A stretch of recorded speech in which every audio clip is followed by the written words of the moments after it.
चलिए बच्चों, आज हम लोग हिंदी व्याकरण पढ़ेंगे और हिंदी व्याकरण से हमारा आज का चैप्टर है 6 और टॉपिक है लिंग। आज का टॉपिक क्या है? लिंग। बुक में देखिए, लड़का और लड़की, धोबी धोबी, ये जो दोनों जो है संज्ञा शब्द हैं और इनसे क्या पता चल रहा है? नर या मादा होने का पता चल रहा है। ये नर, स्त्री या पुरुष का पता चल रहा है। इसी प्रकार अन्य प्राणियों के भी नर या मादा होने का पता उनके नाम से चल जाता है। अन्य प्राणी भी जो होते हैं उनके नाम से ही पता चल जाता है कि ये नर है या मादा है। जैसे यहाँ दिया है बंदर, शेर, बैल, मोर, क्या पता चल रहा है? इनसे नर जाति का पता चल रहा है कि ये लोग नर हैं। बंदरिया, शेरनी, गाय, मोरनी, इनसे क्या पता चल रहा है? मादा, ये मादा जाति की है। इस प्रकार जो है इनसे जो है इनके नाम से नर या मादा होने का जो है हमें बोध हो जाता है कि नर है या मादा है। अब जो है लिंग किसे कहते हैं, तो लिंग की परिभाषा आप जो है इस प्रकार याद करेंगे और लिखेंगे। संज्ञा के जिस रूप से यह ज्ञात हो कि वह पुरुष जाति का है या स्त्री जाति का, उसे हम लिंग कहते हैं। लिंग किसे कहते हैं? तो संज्ञा के जिस रूप से यह ज्ञात हो कि वह पुरुष जाति का है या स्त्री जाति का, उसे लिंग कहते हैं। जैसे लड़का लड़की, पता चल रहा है ना ये पुरुष जाति का है या स्त्री जाति का। लड़का पुरुष जाति, लड़की स्त्री जाति का, उसे पता चल रहा है। अब लिंग का अर्थ जो है यहाँ पर दिया हुआ है, चिन्ह या पहचान। लिंग का अर्थ क्या है? चिन्ह या पहचान। और इन्हीं से जो है हम पता करते हैं कि ये स्त्री जाति के हैं या ये पुरुष जाति के हैं। इन पहचान से ही, चिन्ह से ही हम पता करते हैं। आगे जो दिया है, लिंग के कितने भेद होते हैं? लिंग के 2 भेद होते हैं। हिंदी भाषा में लिंग के 2 भेद होते हैं। संस्कृत में लिंग के 3 भेद जो है माने जाते हैं, लेकिन हिंदी में लिंग के 2 ही भेद हैं। एक है पुल्लिंग, दूसरा है स्त्रीलिंग। अब पुल्लिंग किसे कहते हैं? जो शब्द पुरुष जाति का बोध कराते हैं वे पुल्लिंग कहलाते हैं। जैसे कुम्हार, नाई, घोड़ा, लेखक, मोर, इनसे क्या पता चल रहा है? नर का पता चल रहा है, ये पुल्लिंग, ये पुरुष जाति जो है बोध करा रहे हैं, इन्हें ही हम पुल्लिंग कहते हैं। अब जो है स्त्रीलिंग किसे कहते हैं? जो शब्द स्त्री जाति का बोध कराते हैं वे स्त्रीलिंग कहलाते हैं। जो शब्द स्त्री जाति का बोध कराते हैं वे स्त्रीलिंग कहलाते हैं। जैसे बालिका, हथिनी, गायिका, मोरनी, धोबी, इनसे क्या पता चल रहा है? इनसे इनके स्त्री जाति का बोध हो रहा है, इसलिए जो है स्त्रीलिंग कहलाते हैं। अब लिंग की पहचान आप कैसे करेंगे? सजीव वस्तुओं के लिंग की पहचान तो आसान है कर लेना, लेकिन निर्जीव वस्तुओं का पहचान करने में थोड़ी कठिनाई होती है। तो उसके लिए हम क्या करेंगे? उनको जो है प्रयोग और अनुभव के आधार पर हम बताते हैं, निर्धारित किए हैं कि ये पुल्लिंग है या ये स्त्रीलिंग है। तो इसको हम कैसे समझेंगे? आप इसके लिए क्या करेंगे?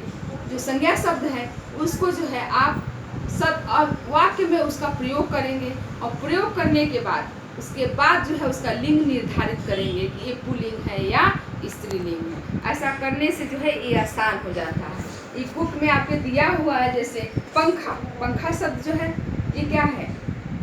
पुल्लिंग है। इसका शब्द में प्रयोग करके यहाँ दिया हुआ लिखाया है पंखा चल रहा है, तो चल रहा है पुल्लिंग हो गया। घड़ी चल रही है, स्त्रीलिंग हो गया। और हमेशा जो है क्या होता है, हमेशा उस पर भी ध्यान दीजिएगा। पुल्लिंग आगे बताऊंगी मैं। और जहाँ आए, आ जहाँ आए वहाँ पुल्लिंग होता है, ई आए जहाँ वहाँ स्त्रीलिंग होता है। तो यहाँ देखिए पंखा चल रहा है, पंखा शब्द ले लिए, अब उसको आप वाक्य में प्रयोग किए, पंखा चल रहा है, पुल्लिंग है। घड़ी चल रही है, स्त्रीलिंग है। इसी प्रकार यहाँ शब्द जो है बहुत सारे दिए हुए हैं, आप देख लीजिएगा एक बार। आगे दूसरा है प्राणीवाचक संज्ञा शब्द, स्त्री, पुरुष या नर मादा दोनों का बोध कराते हैं। कुछ प्राणीवाचक जो शब्द हैं वो स्त्री और पुरुष दोनों का हमें जो है बोध कराते हैं। कुछ शब्द ऐसे होते हैं जो हमेशा पुल्लिंग में उनका प्रयोग होता है या स्त्रीलिंग में प्रयोग होता है। जैसे यहाँ दिया हुआ है सैदा पुल्लिंग शब्द, हमेशा हमेशा उनका प्रयोग हम किसमें करते हैं, पुल्लिंग के अंतर्गत करते हैं। जैसे यहाँ दिया हुआ बिच्छू, खरगोश, कौवा, खटमल, तोता, भेड़िया, मच्छर, गैंडा, उल्लू, बाज, चीता, भालू, कछुआ, गिद्दड़ आदि, ये जितने भी शब्द हैं इनका प्रयोग सदैव जो है पुल्लिंग में होता है। अगर इनका प्रयोग कभी हमको स्त्रीलिंग में करना होगा तो हम क्या करेंगे, वहाँ मादा लगा देंगे, उसके आगे हम मादा लगा करके बताएंगे कि ये जो है मादा है। जैसे यहाँ पर दिया हुआ है खरगोश, खरगोश पुल्लिंग शब्द है, पुल्लिंग में ही इनका हमेशा प्रयोग होता है, लेकिन हमें जो है दिखाना है कि ये स्त्रीलिंग है, मादा है, तो उसके लिए हम क्या करेंगे, खरगोश के आगे मादा लगा देंगे, जिससे स्पष्ट हो जाएगा कि ये स्त्री जाति की है। इस तरह से तो हमेशा इसका प्रयोग पुल्लिंग में होता है, तो हम पुल्लिंग के अंतर्गत ही उसको मानेंगे कि हाँ पुल्लिंग पुरुष उसमें आ रहा है। लेकिन जब हमको स्त्रीलिंग के अंतर्गत उसको लिखना होगा तो हम उसके आगे मादा लगा देंगे। इसी प्रकार यहाँ सैदव स्त्रीलिंग में जो सब प्रयोग होते हैं उनके बारे में दिया हुआ है। जैसे गिलहरी, तितली, दीमक, मक्खी, मैना, छिपकली, चील, कोयल, मकड़ी, लोमड़ी, मछली, जू आदि, इनके बारे में दिया हुआ। ये हमेशा हमेशा इनका प्रयोग जो है हम किसमें करते हैं, स्त्रीलिंग में करते हैं। लेकिन अगर हमें इनका प्रयोग पुल्लिंग के अंतर्गत करना होगा तो हम क्या करेंगे, इनके आगे मादा लगा देंगे। जैसे तितली स्त्रीलिंग में यहाँ प्रयोग होता है हमेशा, लेकिन इसके आगे हम जो है नर लगा दिए। जैसे यहाँ तितली दिया है नर, आप लगा देंगे तो क्या होगा, पुल्लिंग हो जाएगा।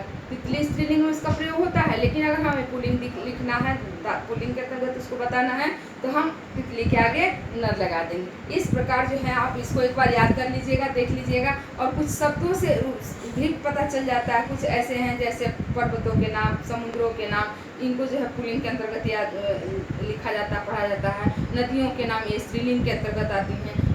कुछ ऐसे भी शब्द जो हैं आप पढ़े हैं 7th में। अब जो है तीसरा यहाँ दिया, कुछ समुदायवाचक संज्ञाएं पुल्लिंग होती है तो कुछ स्त्रीलिंग।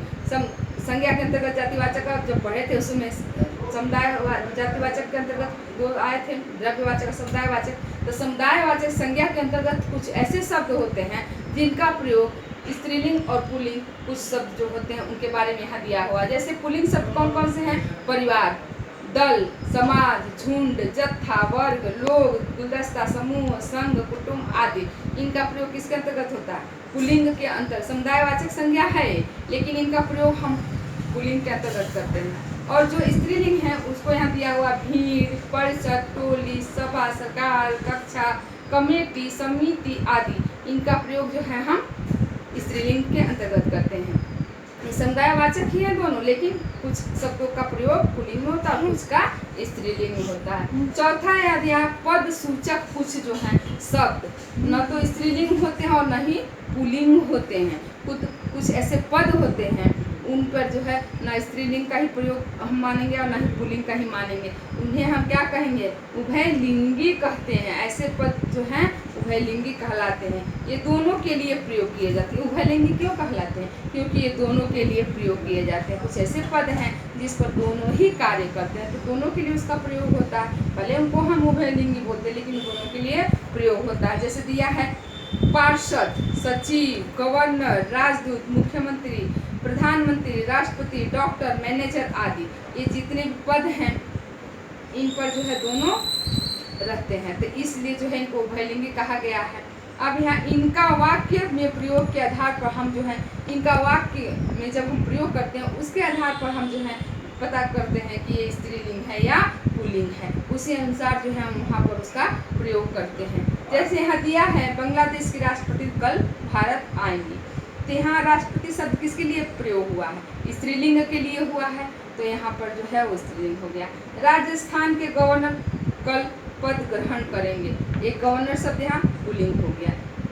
यहाँ पर दोनों जो है जैसे स्त्रीलिंग और पुल्लिंग जैसे हमारे सामने जो होगा उसी प्रकार से हम जो है उसका प्रयोग करेंगे। पांचवा दिया, एक ही वस्तु के भिन्न भिन्न नाम भिन्न भिन्न लिंग में प्रयोग किए जाते हैं। वस्तु एक ही है लेकिन उसको जो है हम दोनों स्त्रीलिंग और पुल्लिंग दोनों में उसका हम प्रयोग करते हैं। जैसे यहाँ दिया प्रकाश, ये पुल्लिंग है प्रकाश, लेकिन रोशनी क्या हो गई, ये स्त्रीलिंग हो गई। दोनों का अर्थ जो है एक ही है, रोशनी और प्रकाश, लेकिन यहाँ पर स्त्रीलिंग और पुल्लिंग के अंतर्गत उसका हम प्रयोग करते हैं। यहाँ कुछ उदाहरण भी दिए हैं, ग्रंथ, पुस्तक, नेत्र, चित्र, तस्वीर। यहाँ कुछ उदाहरण दिए हैं, आप जो है पढ़ लीजिएगा।